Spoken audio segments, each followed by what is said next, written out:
नमस्कार मैत्रिणींनो, आज मन अगदी प्रसन्न झालंय, कारण गावाकडून हा अस्सल गावरान भोपळा आलाय.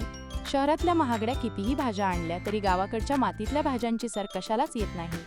आज भोपळ्याची मस्त चमचमीत भाजी बनवायची ठरवली. चला तर मग व्हिडिओ पूर्ण पहा आणि चॅनल सबस्क्राईब करायला विसरू नका.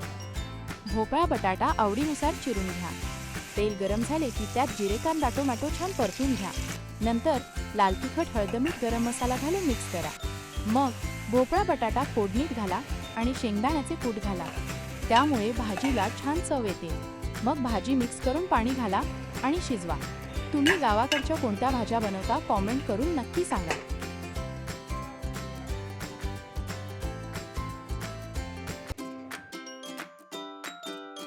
नमस्कार मैत्रिणींनो, शेवगा आणि भोपळ्याची आमटी म्हणजे नुसती चव नाही तर आरोग्यदायी आहे. शेवग्यात भरपूर कॅल्शियम आणि लोह तर भोपळा देतो पचनाला ताकद आणि विटॅमिन्स. म्हणून आज भोपळा शेवगा आमटी अगदी सोप्या पद्धतीने बनवणार आहोत. सर्वात आधी तूर डाळ, भोपळा आणि शेवग्याच्या शेंगा स्वच्छ धुवून घ्या. मग तेल गरम झालं की जिरे कढीपत्ता कांदा मीठ लाल तिखट आणि हळद घाला. नंतर भोपळा शेंगा आणि डाळ घालून मिक्स करून पाणी घालून कुकरच्या 2 शिट्ट्या काढा.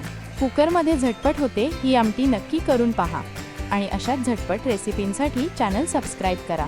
या नेक्स्ट व्हिडिओमध्ये तोपर्यंत काळजी घ्या. रेसिपी कशी वाटली कॉमेंट करून नक्की सांगा.